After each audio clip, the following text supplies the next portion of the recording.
საშინაო სკოლის გაკვეთილებს წარმოგიდგენთ კომპანია Silknet.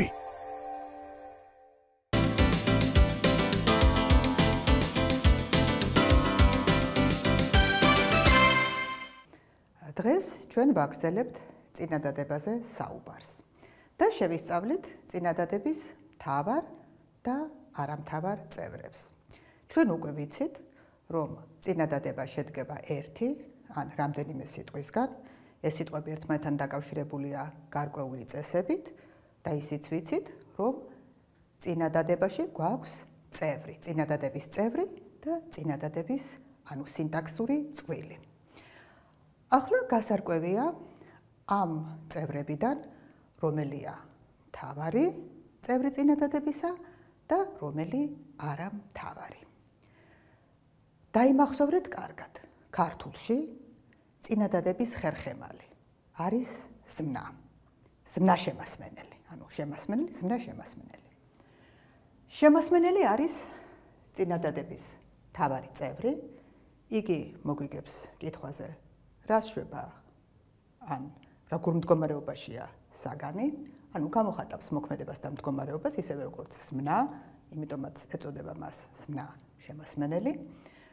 შემასმენელი შეიძლება იყოს ორი სახის: მარტივი და შედგენილი.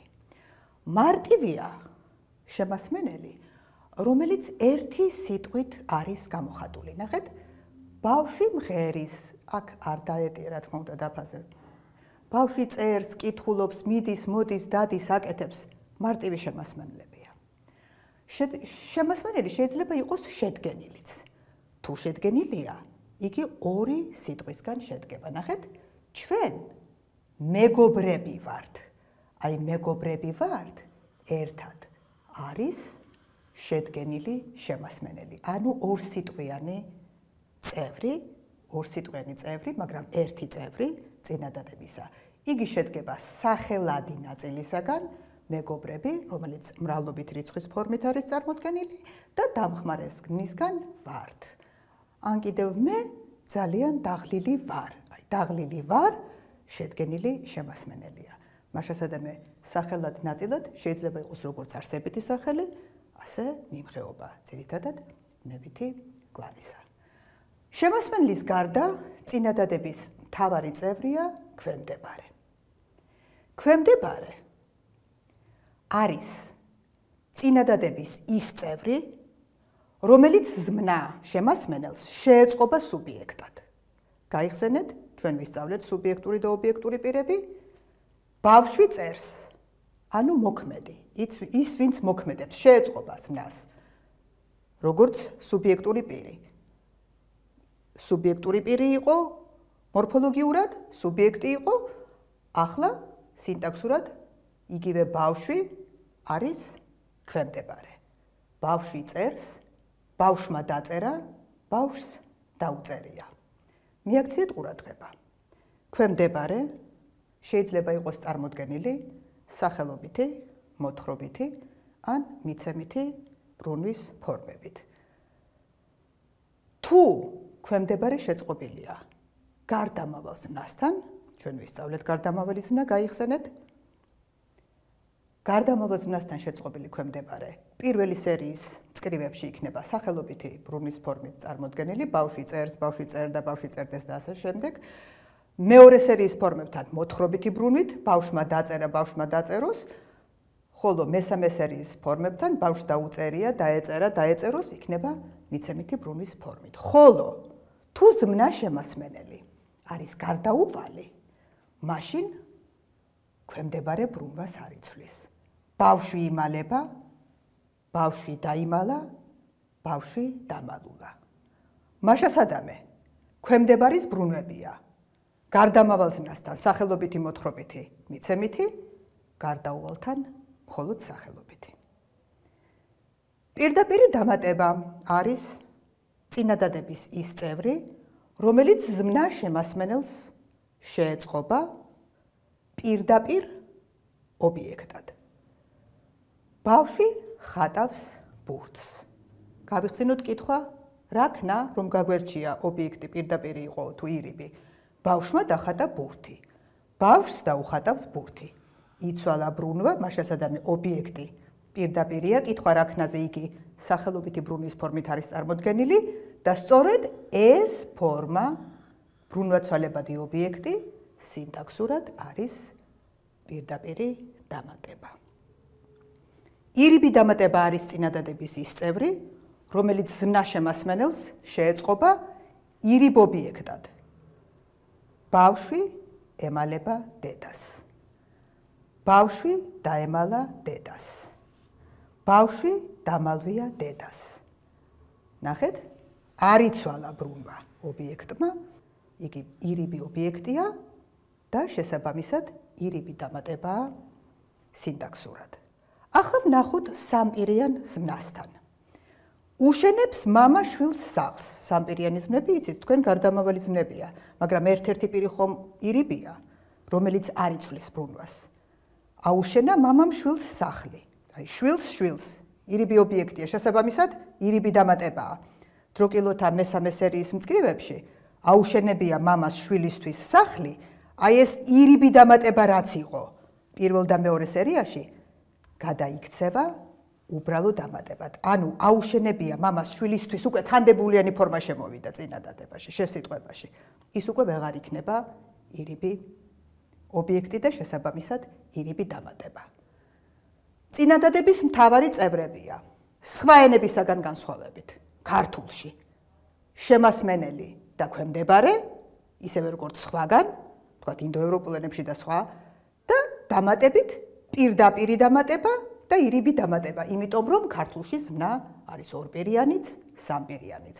ამის გამო წინადადების მთავარი წევრები ქართულში ვიმეორებ არის შემასმენელი, ქვემდებარე, პირდაპირი დამატება და ირიბი დამატება. ახლა ვნახოთ წინადადების მეორე ხარისხოვანი, ანუ არა მთავარი წევრები. წინადადების არამთავარი წევრებია უბრალო დამატება, განსაზღვრება და გარემოება. ამ შემთხვევაშიც დამატება უბრალოა, მაგრამ როგორ უნდა გავარჩიოთ ჩვენ ის, თქვათ პირდაპირი და ირიბი დამატებებისაგან. ნახეთ ბავშვებო, გიომ კარი გასაღებით გააღო. პირდაპირი და ირიბი დამატების შემთხვევაში სახელები თვითონ ის პირდაპირი და ირიბი დამატება რითაც იყო გამოხატული, ზმნასთან იყო შეწყობილი. ნახეთ, გნებავთ აქ ვნახოთ, გიომ კარი გააღო. გააღო მან იგი, ხო? გააღო გიომ კარი. გასაღები ვერაფრით ვერ შეეწყობა ზმნას. ეს ცალკე დგას. მაშასადამე იმ ტიპის დამატებაა, რომელიც აი შეწყობის დროს მან იგი ის მას აი ასე ვერ შეეწყობა. ცალკე დგას. რითი გააღო? რით? გასაღებით. ნინო მეგობრით ურთ დაბრუნდა. დაბრუნდა ის, ერთპირიანი ზმნაა. ნინო დაბრუნდა, მაგრამ ვისთან ერთად? მეგობართან, ანუ მეგობრით ურთან, მეგობართან ერთად. სოფელი ქალაქად გადაიქცა. სოფელი გადაიქცა, რად? ქალაქად. აი, ეს ფორმები, რომლებიც ვერ შეეწყობიან ზმნა-შემასმენელს ობიექტად, ისევე როგორც ირიბი და პირდაპირი ობიექტის შემთხვევაში გვქონდა, არიან უბრალო დამატებები. განსაზღვრება წინადადების არამთავარი წევრია. იგი განსაზღვრავს სახელს, ბავშვებო. იგი განსაზღვრავს ქვემდებარეს, თქვათ, დაღლილი დედა დაბრუნდა. იგი განსაზღვრავს დამატებას დედამ მონატრებულ შვილს მისწერა წერილი და ძალიან მარტივი ამოსაცნობია წინადადებაში, იმიტომ რომ ჩანს კითხვაზე როგორი მოგვიგებს და იგი ახასიათებს რაღაცა ნიშნის მიხედვით, ან სიდიდის, ან სილამაზის, ან ფერის მიხედვით ახასიათებს იმ სახელს, რომელსაც განსაზღვრავს. იგი არის განსაზღვრება ან საზღვრელი.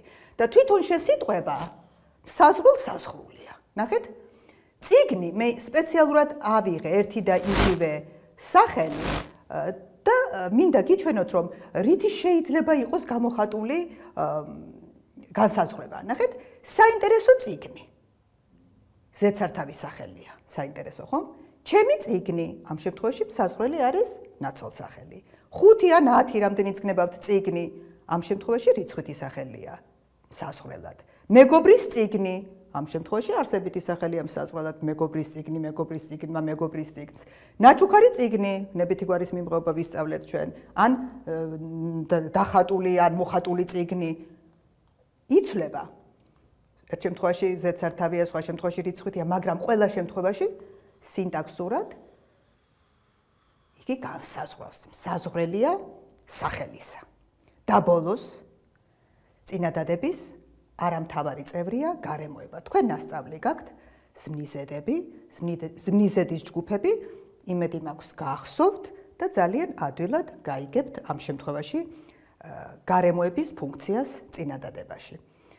გარემოება ისევე როგორც ზმნიზედები თუ გახსოვთ, არის ადგილის, დროის, ვითარების, მიზეზის და მიზნის. მაგალითად, ადგილის გარემოება, ახლა წინადადებაში ვნახოთ. ყველა იქ დამხვდა. სად? ადგილის გარემოება იქ. ყველა სკოლაში დამხვდა. სად? სკოლაში. ორსავე შემთხვევაში იქ და სკოლაში სინტაქსურად რა თქმა უნდა ადგილის გარემოებაა, მაგრამ ერთ შემთხვევაში პირველადი ზმნისართია, მორფოლოგიიდან გაიხსენეთ იქ, ხოლო სხვა შემთხვევაში ზმნისართად ქცეული არსებითი სახელია, შითანდებულიანი, სკოლაში. დროის გარემოება, მამა ხვალ ჩამოვა. ნახეთ, დროის ზმნისართია აქაც, ზმნიზედა. ხვალ. ნინო საღამომდე დარჩა სკოლაში. ამ შემთხვევაში საღამომდე არსებითი სახელია ვითარებით ბრუნვაში დეთანდებულით. საღამომდე, მაგრამ ორივე შემთხვევა სინტაქსურად არის ორივე შემთხვევაში ეს წევრები არის დროის გარემოება. ვითარების გარემოება მოგვიგებს კითხვაზე, როგორ? ნახეთ, ძალიან ცივა, ცხელა, წვიმს, ძალიან არის ვითარების გარემოება. რა ლამაზად თოვს? ლამაზად არის ვითარების გარემოება, მაგრამ ძალიან ფორმა უცვლელია. ვითარების ზმნიზედაა, პირველადი ზმნიზედაა. ხოლო ლამაზად, ხომ ხედავთ, ვითარებითი ბრუნვის ფორმით წარმოდგენილი ზედსართავის სახელია, როგორ? ლამაზად. სინტაქსურად ისინი ორსავე შემთხვევაში ასრულებენ ვითარების გარემოების ფუნქციას. მიზეზის გარემოება, სიცივის გამო ხელები გამეთოშა. ძალიან ადვილი ამოსაცნობია, რატომ? რის გამო? სიცივის გამო, თანდებულიანი ფორმაა, ცალკე მდგომი თანდებულია. და ბოლოს მიზნის გარემოება, ჯარი მზად იყო საბრძოლველად. რისთვის? საბრძოლველად.